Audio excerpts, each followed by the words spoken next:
Yeah. Hang on. Let me check the Islanders. Ah, fuck. Of course we lost. That's hate my brutal, life. bro. I know you're looking forward to rewatching that. You gonna do it now? Well, now I'm wearing the Islanders jersey for the podcast, and we didn't even win, but I'm still repping. Still All right, rep let's it, go dude. Isles. We'll get him in Game 3 at Go home down at swinging. UBS Arena.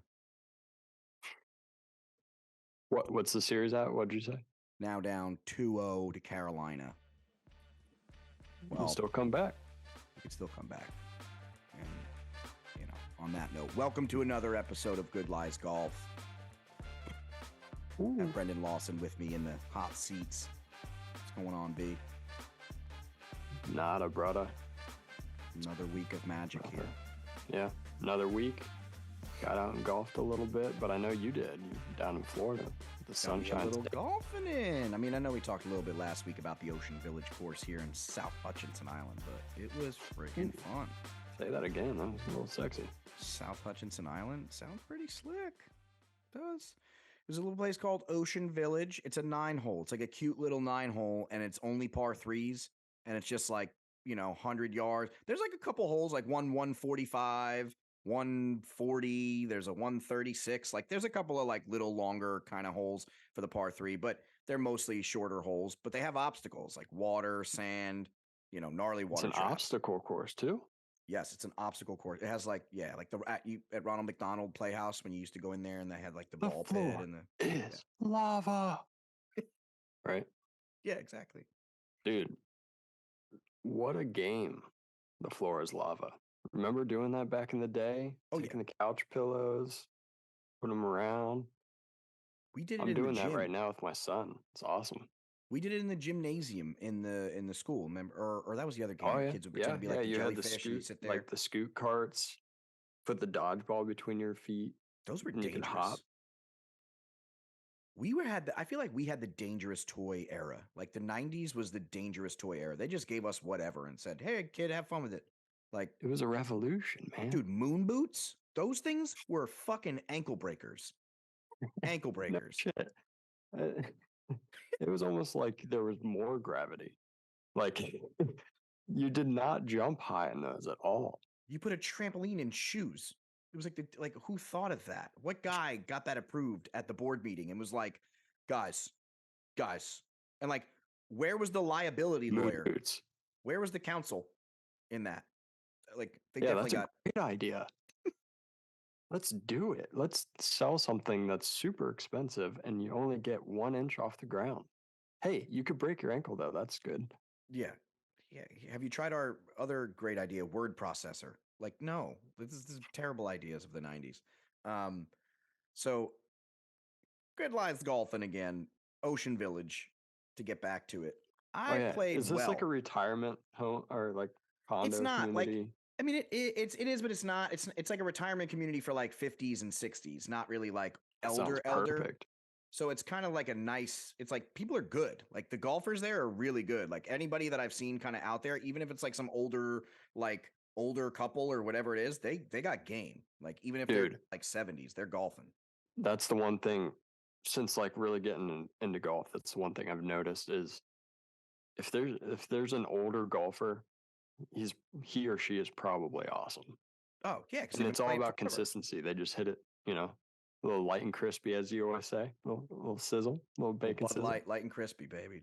Dude, they just fly it out there like 100 yards dead straight, and they just keep doing that.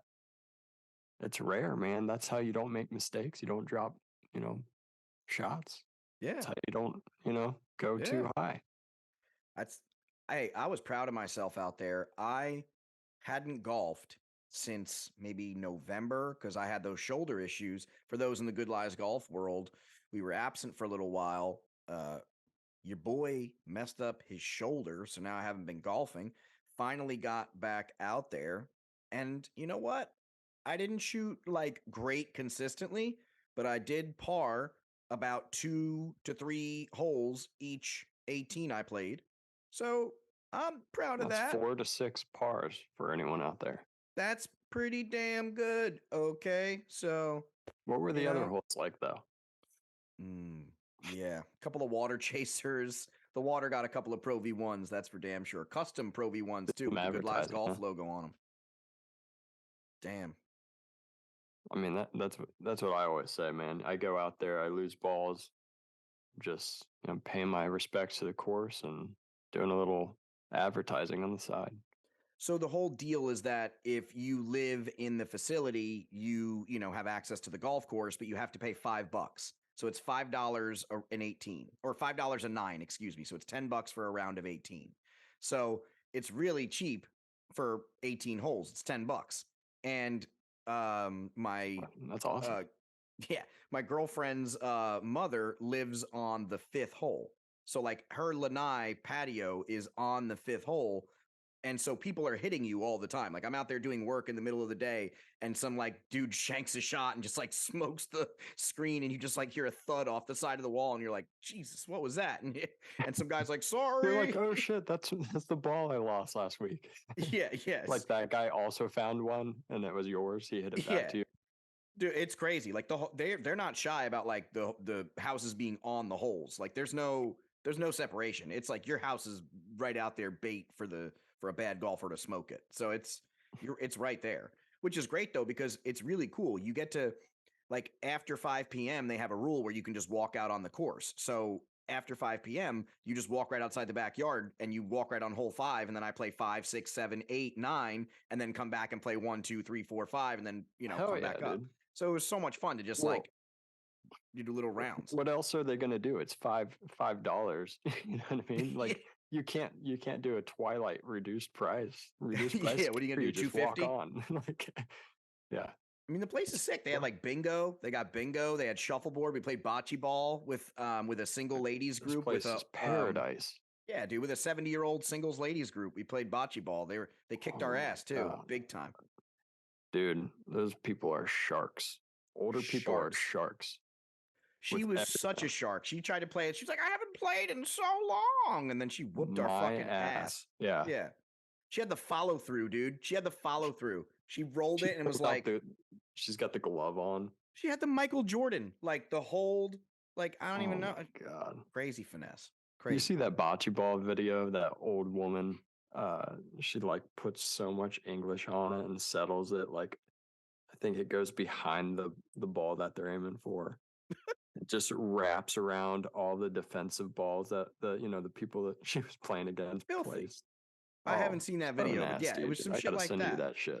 Yeah, it was like that. It was crazy. And just seeing, so yeah, so it was really fun. And, the whole place itself is By a the nice way, facility. speaking of bocce, real quick though, best bocce ball course in North America, Apple Valley. That was some good times. He's What referring to game? the tournament we had at Apple Valley last year, and there was just like bocce going on at the golf houses, like at the golf lodges, right in the lawn. Just you'd stand in whatever spot you kind of fell into, or wherever somebody was smoking a Wherever you joint want to go, circle man. in, and you would just take a ball and throw it, and that would be the next.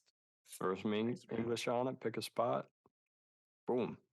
Best course So in North great. America. It was great. I love bocce though because it's like a small scale, like golf.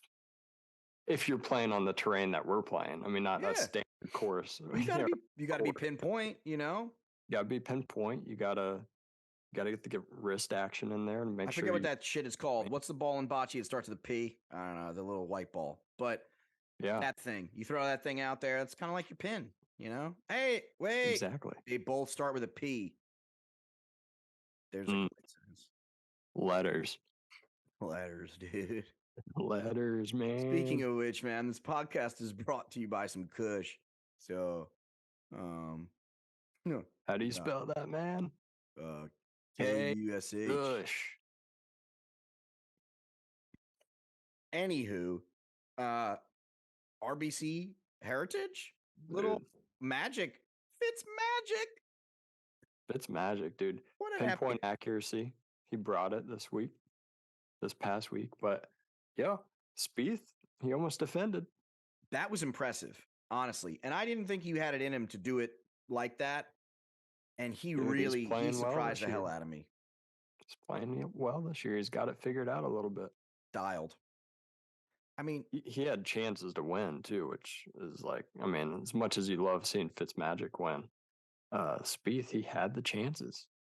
Yeah, he had the lip out. He came up short on the last playoff hole. It's gotta hurt. It's gotta hurt. That one had to really hurt. I applaud Matt Fitzpatrick though in that story, man. I mean, you've been coming there every year since you were 6 years old with your family, and you've just been loving life. And then all of a sudden, you win. You win that one. I mean, that's the one. He even said like that's the one I Yeah, want to win over anything, like any other over like besides the anything. Yeah, majors. Like yeah. that's the one I want to win, and that was cool. That's sweet, man. Yeah, it's definitely a cool story because to your point, I mean, you don't hear that often. It's always it's Augusta, it's St. Andrews, it's what I mean. You don't think of Harbor Town as being, the RBC, and that's the tournament that you want to win growing up. You know what I mean? Sure. Yeah. You don't think about that, and just goes to say a lot about the course, honestly, in the tournament. Um, to hold that much value to a guy like Fitzmagic, dude. Right. Awesome. And you know what I really appreciate? He's English. Like he's an English He's guy English. out here, like respecting American golf ultra hard. And that's that, like, I can appreciate that because, Americans are kind of shitheads. Like, we don't have the same kind of appreciation and respect for English game. So it's like to see the opposite and like have this mutual admiration and love that he's got is great to see too. And I just love what he's doing, man. Come on, you win the U.S. Open too. I mean, come on, the guy's practically American. He's practically American. He probably is Yeah. American at this point. He's got the papers. Yeah. Well, Zach, how crazy was it, that story with Zach, our co-host Zach Grossman? It's just he's talking about how he was just a student of the game. The kid brought like a pen and paper to the pro-am and was like taking notes the entire time, all weekend long, just like studying everything. And On the obviously it goes to computer. show Yeah, like on the computer machine. dude, it is. It's nuts, man. It's crazy to think how like certain people are just like they lock into something like that so early at a young age. You know what I mean?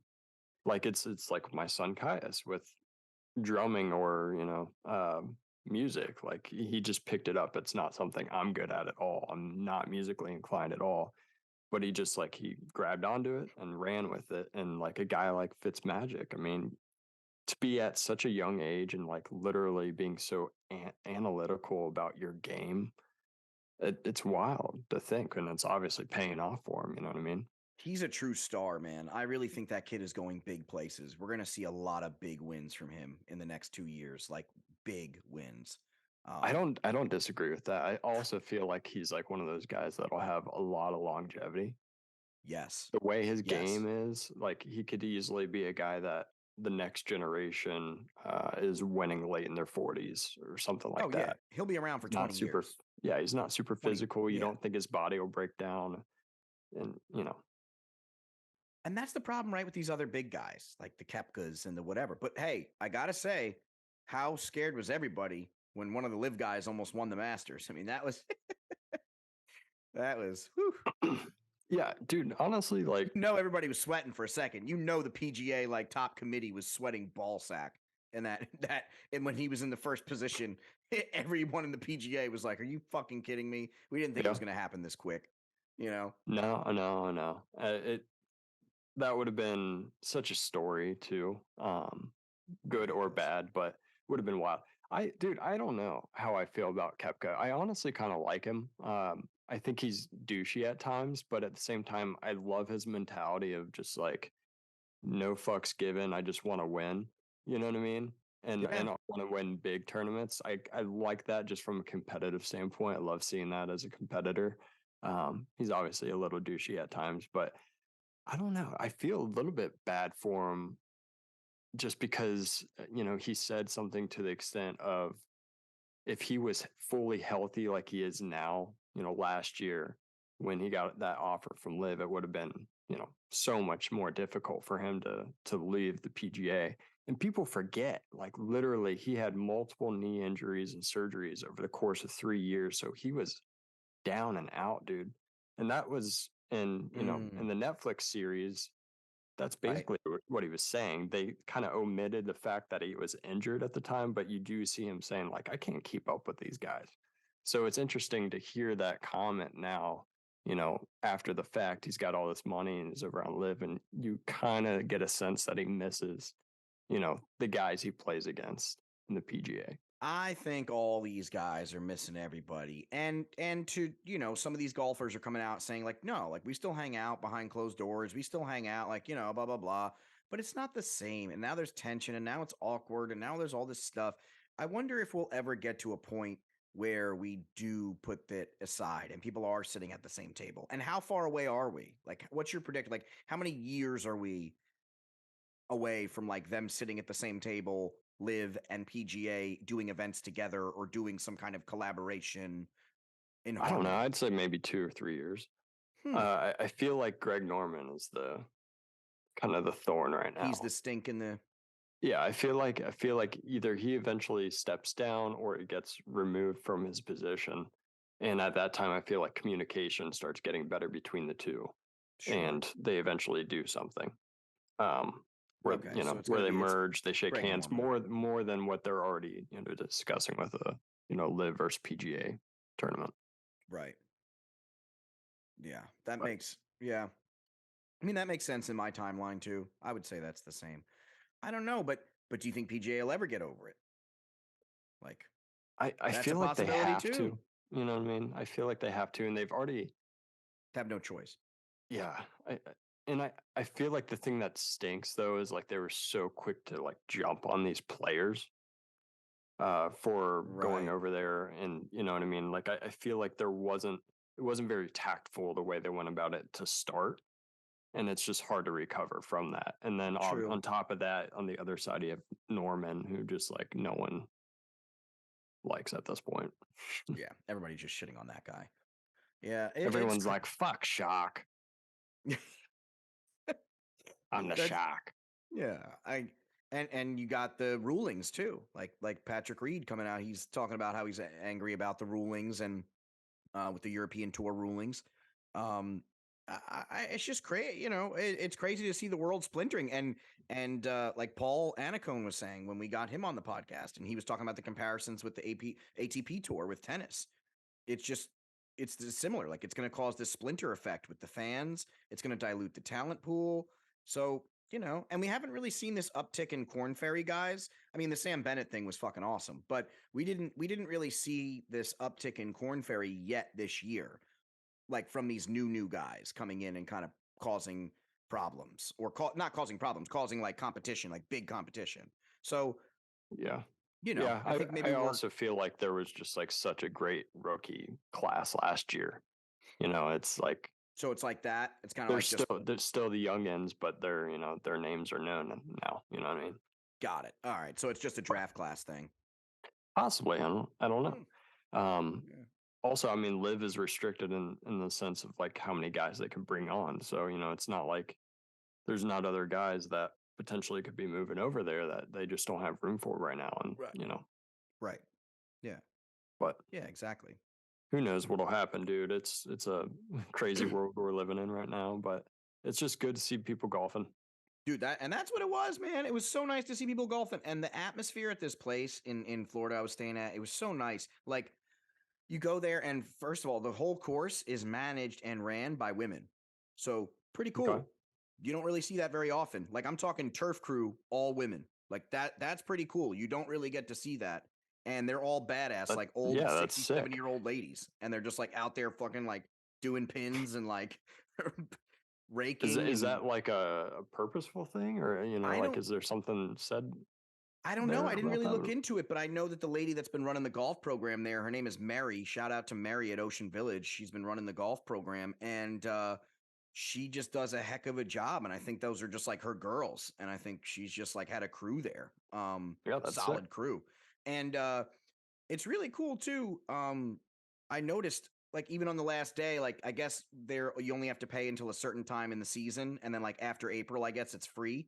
So you don't have to pay the $5. It's only like in the tourist season of like, Yeah, winter basically.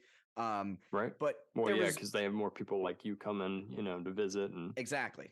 Yeah. that's where they're going to get their money. Sure. And then so we go there and I guess I showed up on the last paid day And as a thank you, every year she puts out like a cooler full of beers. So it was like I walk up to the first tee and it's a little sign saying free, free, please take as many as you'd like. And I open up the cooler and it's just like 9 a.m. There's like fresh, like 30 fresh, like on Just ice fresh produce Budweisers, in there, man. just fresh produce. Yeah. And I just went in there and partook That's and just fucking sick. walked. It's What if such you a spike chiller. that shit and you're just like for 18 holes, you're just out there, dude. Blacked out. It's a crazy course because there's all sorts of nature. You see those little those black Nature. birds with the big red noses. I forget what they're called in Florida. It starts with an M. Muskogees, You got cranes. me, You man. see all sorts of shit. You see giant giant frogs on the course, just like hopping Yep. all around. You're like, what the fuck? It's When like I a played little that round jungle. with Jeff out in Bradenton, Florida, we saw a bald eagle just chilling in the shade on the actual like on the ground on the course, which is kind of Yeah, rare that he was just chilling on the ground. But fucking crazy. yeah, Yeah. we drove up by him. He was just chilling, and then we sat there for like 5 minutes because we didn't have anyone behind us, just like literally just watching this bird sit there Yeah. doing nothing because we're just like in awe of how fucking They're awesome it is. incredible And birds, then man. boom, he took off. That is an incredible speed. Bald eagles, dude, they have them out here all over out in East Hampton, Montauk, Amagansett. Like they build these nests. They can be 6 feet wide and 6 feet deep. Things are huge. And they can weigh up to like 2,000 pounds. One nest can weigh up to 2,000 pounds. It's crazy. That is nuts. But yeah, dude, I I love going to the zoo. So went recently with Caius and Elizabeth and Sienna, and yeah, I love big cats for one, but big birds, dude, just raptors, they're Raptors. awesome, man. Just sky raptors, Gangster. so sick. But You don't want to be fucking with a raptor. dude, what are you working on your game right now? Because I played Short game. Legendary Run with B Doug and Sosha. Obviously, posted a little bit of content. I Yeah, got let's talk plenty about more. that. How was that? Dude, it was an awesome round. Looked Honestly, beautiful. played on a weekday. We got out there on a Friday morning early, like at 8 o'clock tee time, something like that. Ooh, it was so crispy. Got up there, hit a couple balls, putt a few, and then got to that first tee box early. And what a round, man! For me, just an absolute roller coaster. I had highs, I had lows. I had a great streak. I had a bad streak. It was a little bit of everything, but it was a great time with the boys, that's for sure.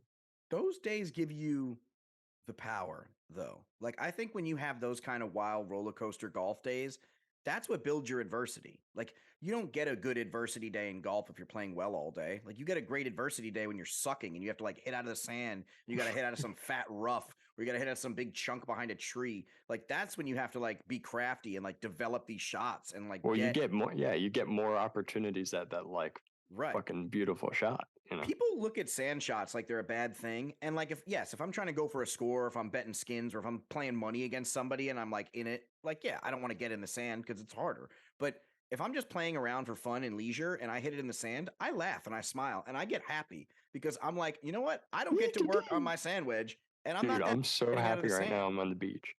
Yeah, that's how I think about it. I'm like, you know what? I'm only going to get better with my sand wedge being in the sand. So why am I crying about it? I'll hit the sand and I'll get out with the sandwich. Maybe How it'll take me 2 stoned are tries. you when you're happy when you're in the sand?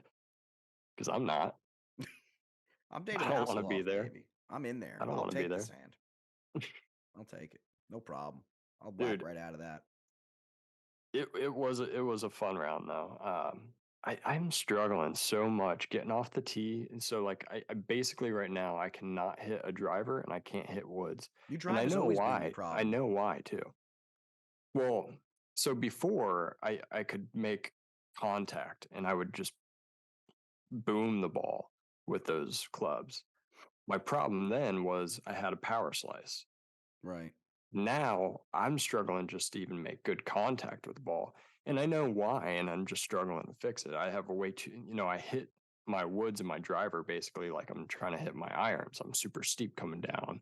And I'm hitting Right. on top of the ball, and I have 50-yard hook every time. I'm basically dropping a stroke and a half every hole. And then just playing, I'm fucking the Eggman out there just scrambling eggs, dude. Hey, sometimes you got to bring home the bacon. Hey, I don't blame, but if that's how your game's going to ride, that's what golf is. You ride out the shitty parts of your game until the good parts come back, and then you figure out what works in combination. That's the beauty of golf, I feel like. That's like the Yeah, magic. 100%. I haven't even been getting too pissed off, honestly. Like I'm like, I know I'm so close. Like even when I'm mishitting a ball, I know what I'm doing if I just continue to do it and just make a little bit of a fine tune here and there. I know that score is going to come down.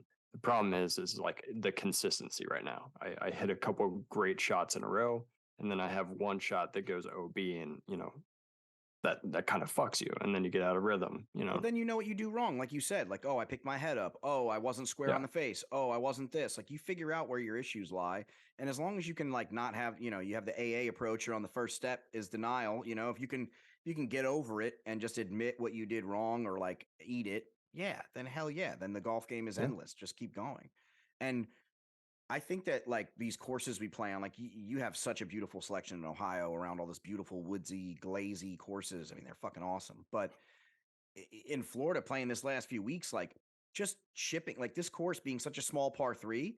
And this is what happened to me last year when I went to this place. My short game got like 25% to 30% better just by going to this course for 2 weeks and playing because it's right. all short game. So it was really great to play a lot of short game. And now I feel so confident hitting a chip. Whereas 2 years ago, you could ask anybody. 3 years ago, I was using a fucking square strike, that thing on 1995 that literally would hit a chip for you because I suck so bad. 3 years ago. Now, 2 years Oh ago, man, I'm fucking or then 2 years I'm like working on it. Now, right now, I can fucking hit chips. Like I rarely miss a chip. Like it's going somewhere near the green, if not on the green. So I'm like, I'm pretty damn accurate now comparatively to where I was. And that feels great to me. Like as somebody who sucked at it a little while ago, now I have the confidence and then I build on that. And it's the same way with any other part of my game. I just have to like you said, like you got to pinpoint it and then focus on it and see what kind of works with it. yeah, yeah, for sure. And dude, I mean, the what you're talking about is, playing the short game and working on that a whole bunch.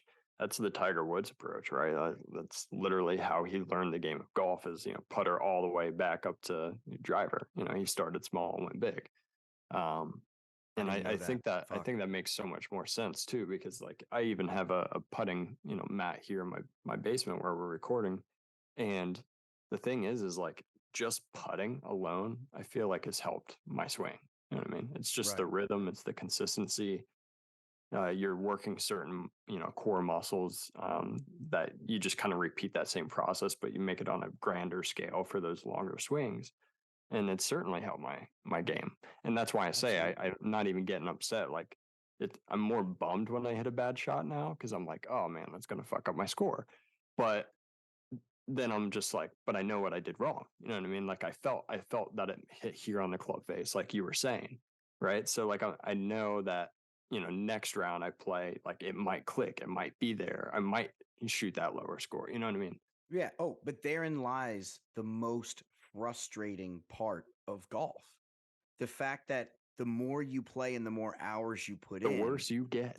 not even the worse you get, but the more you get mad at yourself for being bad because you have put so much time in. It's like okay, you're a master at Catan because you put in 40 billion hours, but you still lose to some guy. It's like you're gonna be pissed because like you put in all this time and now every little error is like, yes, you said, oh, my score is gonna be bad. I don't even think about it like that anymore. I'm not like, oh, my score is gonna be bad. I'm thinking of it like, fuck, man, I should know better than this. Why am I chunking it? Like, this is stupid. I shouldn't do this. Like, and that's the way I need to like step out of my mental space and reset. And I think that's what I've been getting better at too on the course.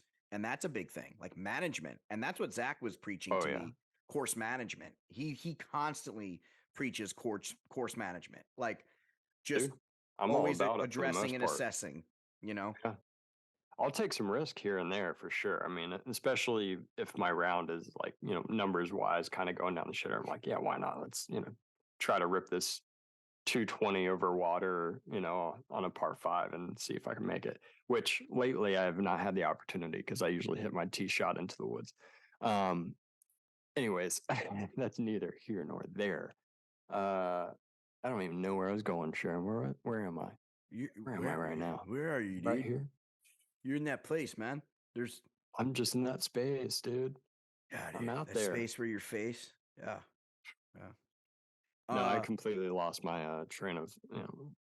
I'm off the tracks. I'm off the rails right now. Honestly. Whoa, dude. Whoa. Dude, don't pull a Palestine, Ohio. Okay? Relax. Oh, Jesus Stay on the Christ. tracks. Brutal. Don't soon? drink the water. Yeah. Ooh. Yeah, I wouldn't be drinking water. Are you guys all good there? I wouldn't get a Brita, dude. Go buy a Brita. Figure it out. No, my wife has a friend and her sister name is Britta, but we don't have one. That's a true story. Oh. I thought that was a joke. No, it's not.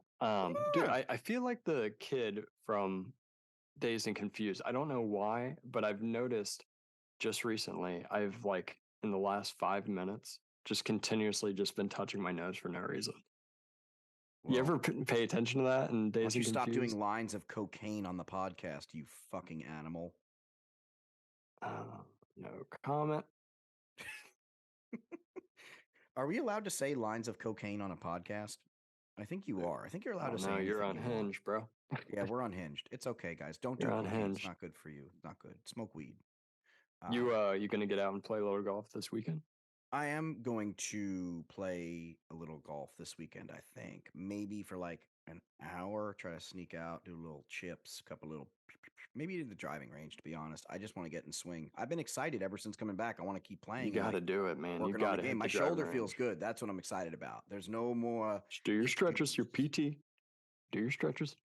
Get the bands out, bro. Get the bands out. Yeah.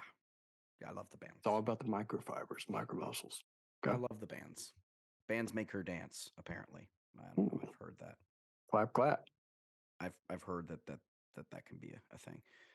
You're gonna watch the Zurich. I was just about to ask about the Zurich, kind of close out our little podcast here. I was gonna be like, hey, how you feeling about the Zurich this weekend? I don't know. It's a pretty fucking sick tournament. It's been getting better every year. Pretty cool. I don't dislike it at all. No, I mean, last year I was like, what's going on? But it's fun, man. The little partnerships are fun. Watching the guys go back and forth is camaraderie. It's nice. I like team aspects and components. Don't get me wrong. I love golf and the standard game of golf, going mono versus a field. But I don't know, man. I like getting some team event type stuff in there. I grew up playing team sports, so I like seeing that. I like seeing the back and forth, slapping the ass. You know what I mean? Good job, buddy. Way to make that putt. Yeah, exactly. Have you seen the Key and Peele episode where he's like the Dominican baseball player and he's slapping everybody's ass? Oh shit, man. That is a classic TV show. They are geniuses. Both of them are geniuses. They're great, man. They need oh my God. Speaking of which, I mean, kind of skit comedy like that. I went back and watched the first episode ever Chappelle Show a couple weeks ago. Wow. It brought me back, and it is so damn funny, dude. Some of this old these old sketch comedy, man. Some of this old sketch comedy, like there's like so many different layers to that, and we've lost that art. Like everybody's doing all this crap now. The sketch comedy was so good, man. I hope we bring back sketch comedy. Like it's tough, big man. Sketch comedy. It's a tough world, but you know what? Tough world, tough game. That's golf. That's golf. And that's another episode of Good Lies, man. Another episode of Good Lies. Episode 3. Or no, 4. I don't know. 48, dude. Whatever. 48. Yeah, 48 hours. Shout out. 24 hours. Thought Kiefer here. Sutherland. Shout out to Big Johnny Grossman. All right. Podcast dedicated to Big John. There you go, Big John. Get your ass out there, play some holes soon. Let's get after it. All right, B. Catch you next week. I like those. See you later. Peace. Good lies.